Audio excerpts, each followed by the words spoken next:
Indonesia tanah air beta, pusaka abadi nan jaya.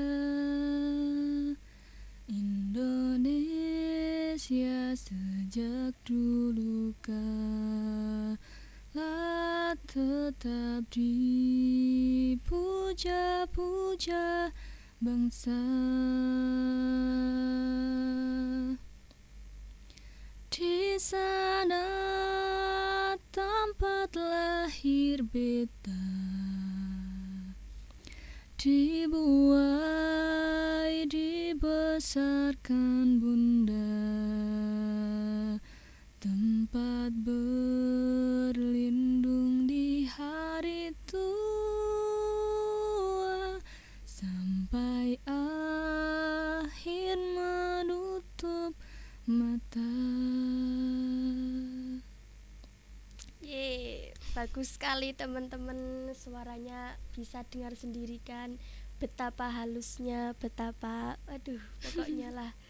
Oke, mungkin ada lagi sholawat mungkin Mbak, Sholawat yang paling disukai supaya teman-teman itu bisa mendengarkan. Mungkin sholawat Bushra. Oke, bisa dicoba. Allahumma sholli wa sallim ala sayyidina Muhammadin sahibil bushra, salatan tubashiruna.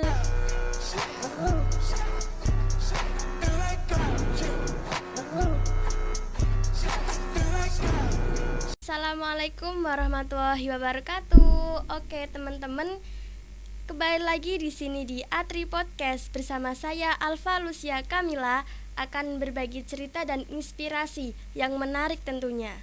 Oke teman-teman, di sini kita kedatangan tamu yang istimewa. Pasti kalian penasaran bukan?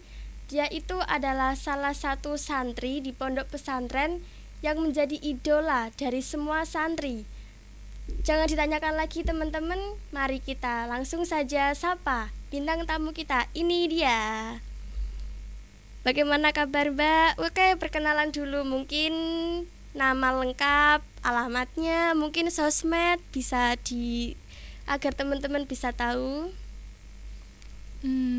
Assalamualaikum warahmatullahi wabarakatuh. Waalaikumsalam warahmatullahi wabarakatuh. Ya, nama saya Mina Husania. Saya alamat Karangrowo, Wonosalam, Demak. Untuk sosmed saya cuma punya FB saja ya. Nomor WA mungkin. Saya nggak punya HP. Nggak boleh punya HP. Zaman sekarang nggak punya HP. Namanya juga santri ya teman-teman. Oke, kita bisa lihat sendiri. Mungkin dari penampilannya sudah jelas loh, suaranya lembut sekali. Ini idaman ya teman-teman. Oke, sebelum kita bahas-bahas, mungkin bisa dijelaskan Mbak Mimin itu bagaimana sih dibesarkannya sejak kecil, pendidikannya itu seperti apa, latar belakangnya, ngoten. Mungkin diceritakan Mbak Minahus itu siapa sih?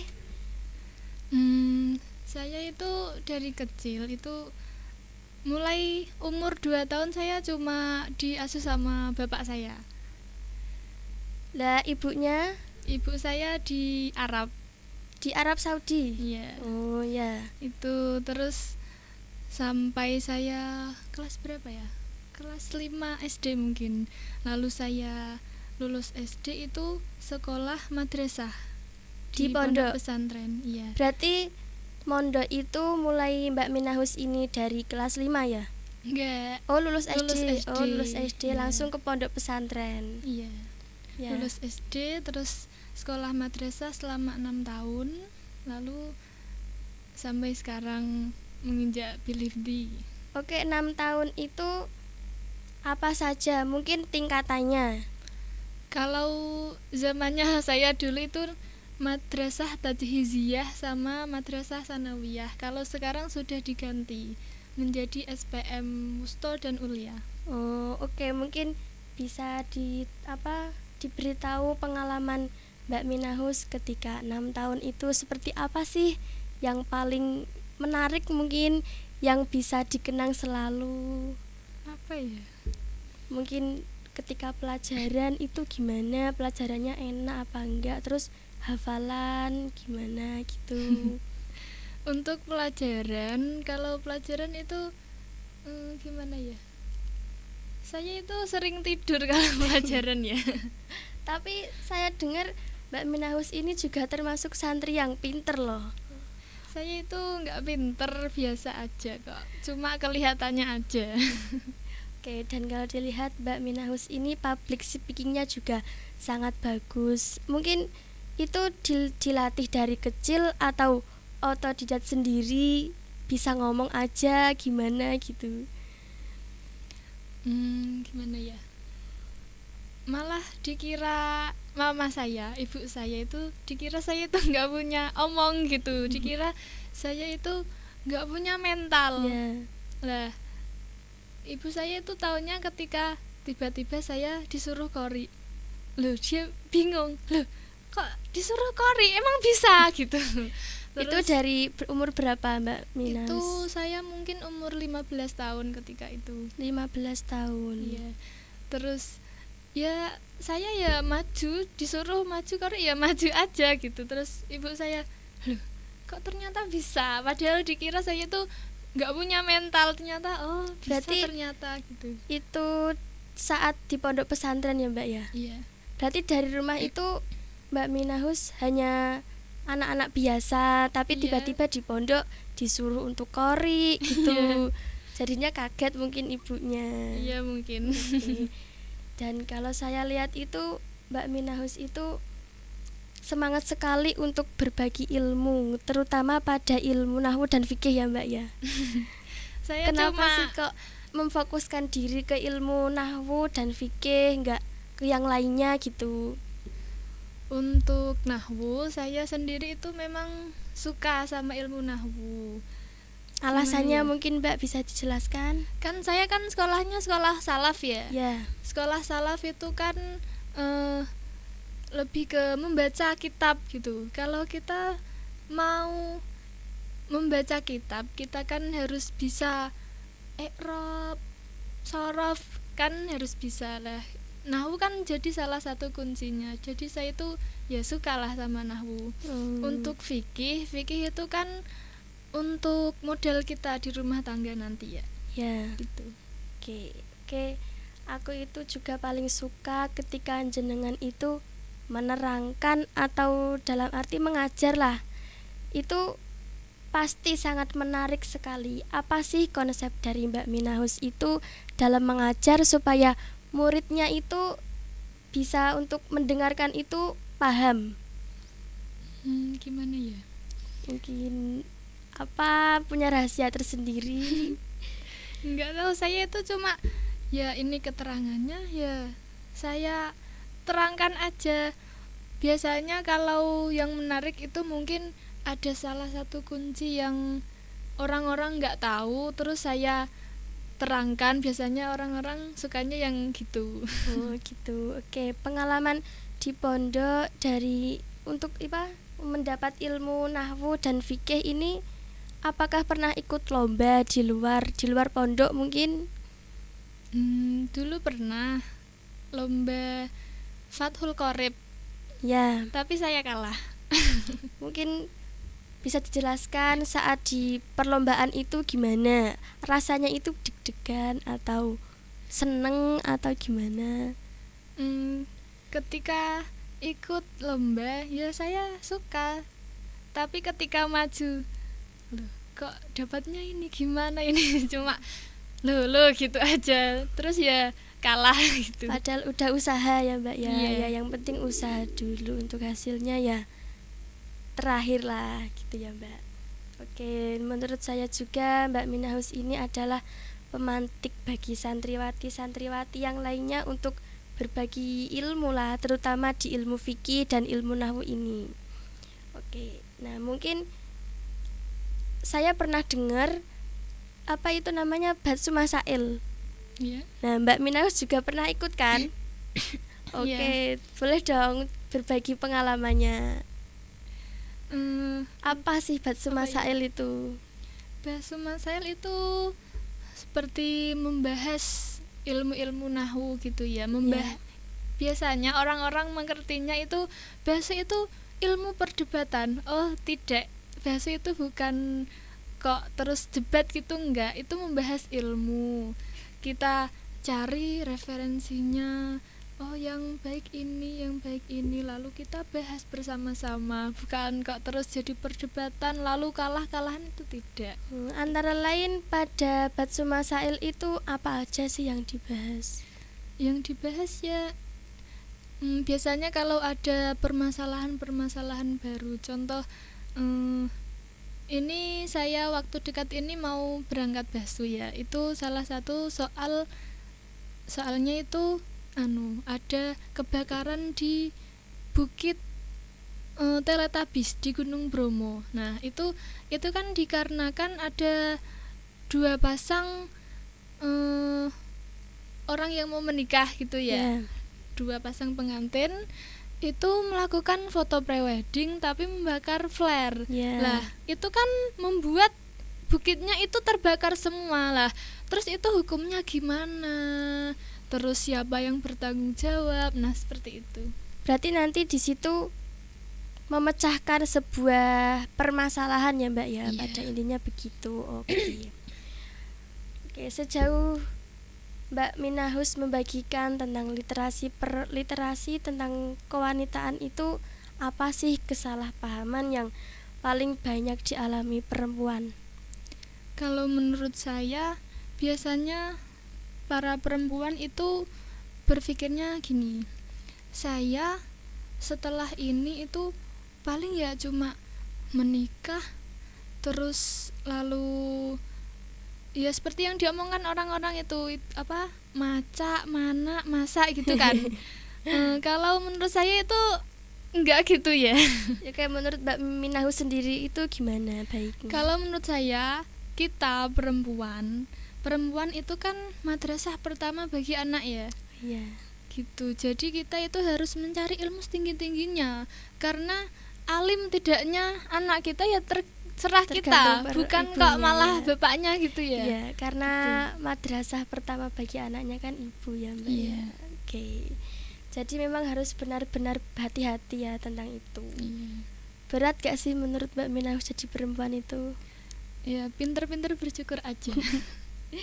Berarti Mbak Minahus selalu bersyukur ya. Iya. Kadang ya enggak bersyukur, tapi ya gitulah, mau gimana lagi. Iya. Gitu. Kadang gitu saya selalu mikir, misal andaikan saya dilahirkan kembali itu saya pingin jadi laki-laki loh, Mbak, agar bisa pencilaan sana sini. Tapi ya alhamdulillah dilahirkan jadi perempuan yang kuat. Oke. Yang penting bersyukur. Mungkin pengalaman Mbak Minahus selama mondok ini apa? Pengalaman yang gimana? Yang mungkin yang ekstrim, yang menyenangkan, yang menyedihkan, yang mengharukan. Saya itu gimana ya? Saya itu aslinya ndablek ya, tapi orang-orang itu pada mikirnya saya itu nggak ada blek, padahal saya itu aslinya ndablek. Tapi kalau saya lihat ini bener loh, Mbak, punya karakter tersendiri gitu. Apalagi suaranya lembut, pasti suaranya bagus ini. Saya biasa. juga pernah lihat apa di YouTube itu tampilan Mbak Mimin itu, Mbak Mimin ya. Mbak Mimin. Ya, bisa Mbak Mimin. Itu tampilannya itu suaranya itu bisa nada tinggi, juga lembut sekali. Itu dilatih suara bagus itu dari kecil. Ya, saya latihan sendiri. Latihan sendiri. Wow, hebat sekali. Mungkin bisa dong di sini nyanyi yang mungkin paling disukai lagu apa? Lagu apa ya? Kalau kayak gini saya tiba-tiba lupa ya. Mungkin waktu haul Kiai Tamyiz itu apa itu yang nadanya tinggi banget. Wow, itu sangat menggetarkan. Oh, itu lagu Indonesia Pusaka mungkin. Oh ya, mungkin bisa dicoba.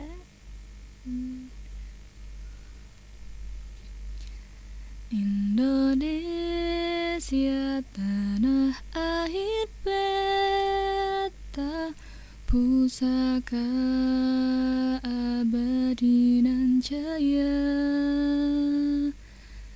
Indonesia sejak dulu kala tetap dipuja-puja bangsa. Di sana tempat lahir beta, dibuai dibesarkan bunda, tempat berlindung di hari tua, sampai akhir menutup mata. Bagus sekali teman-teman, suaranya bisa dengar sendiri kan betapa halusnya, betapa pokoknya lah. Oke, mungkin ada lagi sholawat mungkin Mbak, Sholawat yang paling disukai supaya teman-teman itu bisa mendengarkan. Mungkin sholawat Busyra. Oke, bisa dicoba. Allahumma sholli wa sallim ala sayyidina Muhammadin sahibil busyra, salatan tubashiruna biha wa alana wa auladana wa jami'a masyayikhina wa muallimina wa talabatana wa talibatina min yaumina hadha ila yaumil akhirah. Subhanallah sekali suaranya. Boleh dong saya minta resep agar suara seperti itu gimana? Ini bener lembut sekali loh Mbak Mina. Nggak ada resep-resepan, asli itu. Asli benar suaranya. Ya, fadl Allah itu. Ya Allah, subhanallah sekali teman-teman. Oke, ini mengulur waktu lah. Masih pada obrolan kita kali ini, mungkin Mbak Minahus kan di pondok itu kan jadi guru ya. Iya. Guru madrasah.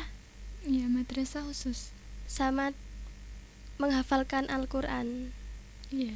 Itu membagi waktunya itu gimana? Kalau saya sendiri aslinya itu waktunya masih keteteran ya. Saya tuh masih bingung ini gimana. Kalau saat ini tuh maunya dibuat apa? Aslinya saya tuh masih bingung gitu. Itu waktu untuk menghafalkan Al-Qur'annya itu waktu apa Mbak? Atau waktu luang saja atau ada waktu tersendiri yang sudah dijadwalkan mungkin? Kalau saya sendiri waktu luang. Pada waktu luang saja. Iya. Oke. Itu rasanya gimana? Capek atau sering ngeluh apa gimana?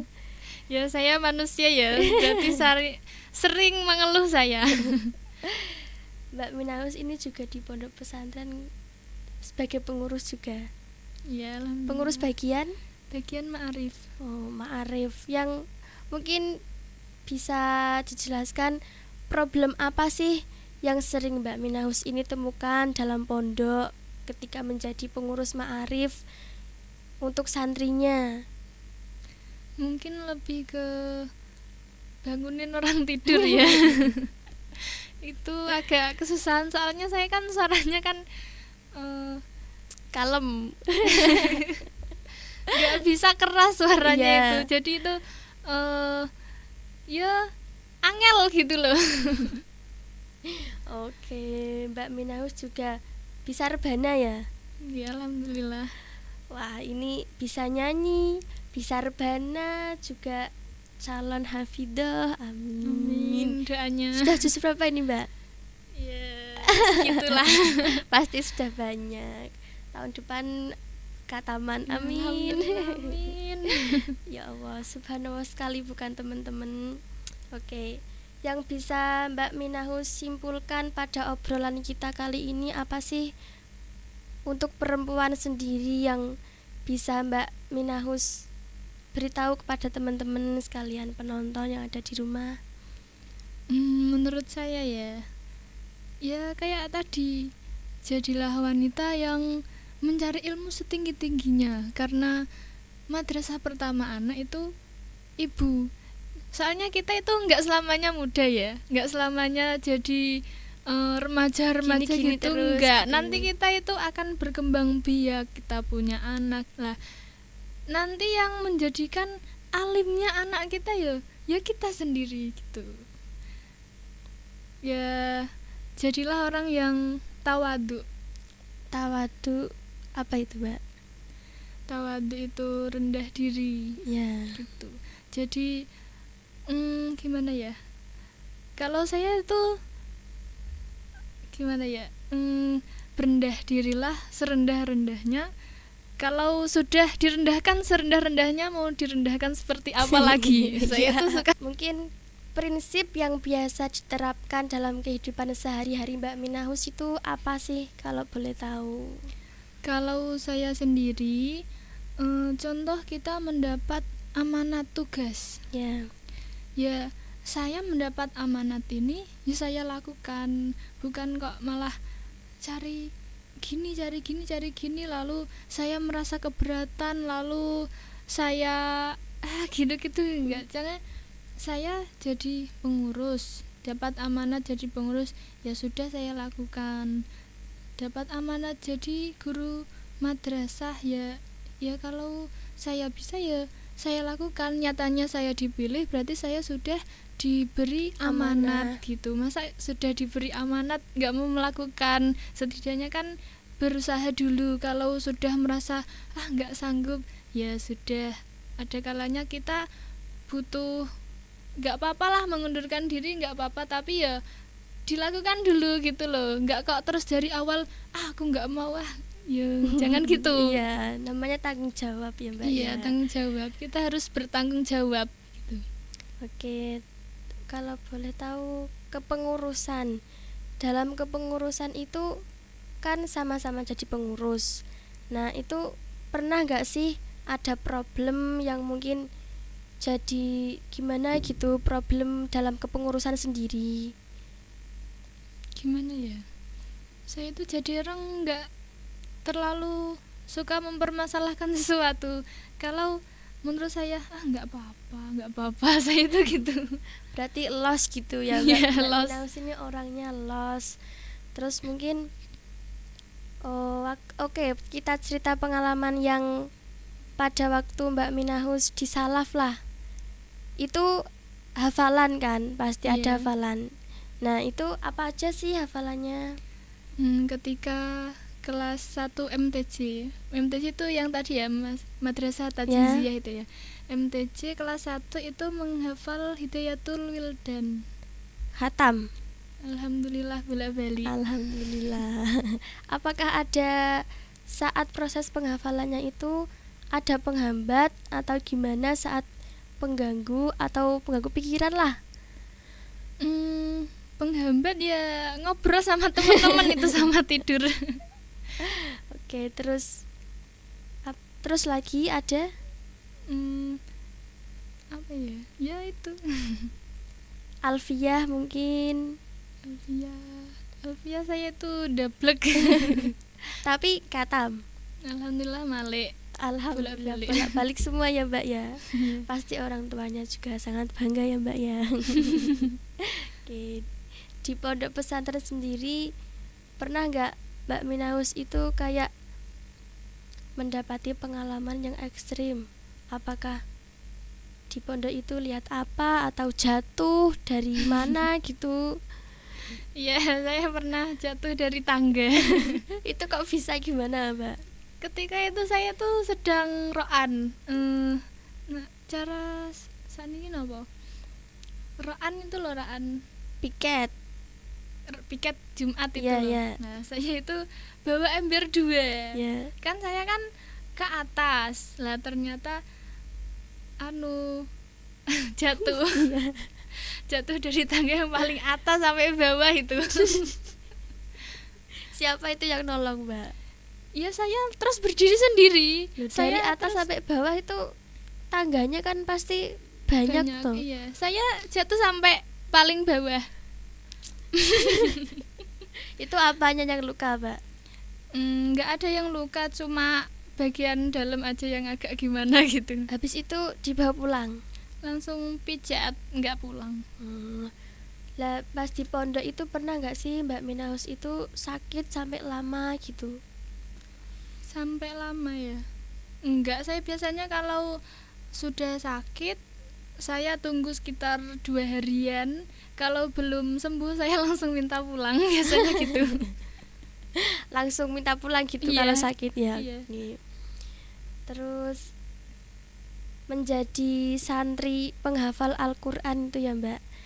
Mungkin Mbak Minaus itu punya konsep sendiri untuk bisa dibagikan ke teman-teman penonton gimana cara menghafal Al-Qur'an itu cepat terus mudah diingat. Mungkin punya cara tersendiri bagi Mbak Minaus. Saya itu hafalannya lama ya. Lama. Iya. Itu Mbak Minaus hafalan Quran itu mulai umur Ini intinya ini sudah tahun kelima. tahun kelima. Iya. Oke, mungkin rahasianya itu apa sih, Mbak? Rahasia apa itu? Ya itu supaya cepet dihafal, mudah diingat. Ya namanya manusia ya, kadang ada yang menghafalnya gampang, lupanya lama gitu ya. Iya. Tapi saya itu termasuknya menghafal gampang tapi lupanya ya juga gampang gitu. Nah itu caranya gimana sih supaya mudah gampang menghafalnya Ya Al-Quran? mungkin dengan memahami ya, artinya dengan diulang-ulang berapa kali, kadang ada yang 7 kali, 10 kali, ya terserah orangnya. Lalu kalau saya ditambahi lagi dengan memahami artinya gitu. Gitu. Oke. Mbak Minaus ini masuk ke dalam dunia Al-Quran itu karena keinginan sendiri atau karena disuruh orang tua? Saya itu ketika lulus madrasah, saya itu sempat berpikir, nanti ketika saya lulus mau ngapain ya. Terus saya kan lihat kakak saya, kan alhamdulillah di pondok juga ada kakak saya perempuan, dia Ya. juga seorang hafid gitu. Sudah hafidah, Mbak? Alhamdulillah sudah. Terus saya itu melihat kakak saya saja lulus langsung menghafal. Terus saya kalau nggak menghafal ngapain gitu. Masa mau dinikahkan enggak dulu gitu. Jadi saya ketika lulus madrasah ya udah, jalan satu-satunya itu. Oke, subhanallah. Oke, terima kasih teman-teman. Terima kasih banyak juga untuk Mbak Minaus sudah mampir ke Atri Podcast. Untuk teman-teman yang nonton di rumah, itulah tadi Mbak Minaus, gimana perempuan dengan segudang ilmu juga dengan segudang kelebihan lah tentunya. Kalian juga tadi sudah mendengarkan sendiri bagaimana merdunya suaranya, kepintarannya juga, pengalamannya juga yang ada di pondok. Bisa kalian teman-teman untuk tiru di rumah ya. Mungkin di masyarakat juga nantinya akan dipilih ya Mbak ya, untuk bermanfaat di masyarakat gitu Ya maksudnya. nggak tahu kita. Amin. Agar menjadi orang yang bermanfaat, ilmunya barokah manfaat ya Mbak ya. Amin. Oke teman-teman, kita Sobat Atri Podcast, kita pamit undur diri dulu. Terima kasih untuk kalian yang sudah menonton. Wassalamualaikum warahmatullahi wabarakatuh. Assalamualaikum warahmatullahi wabarakatuh.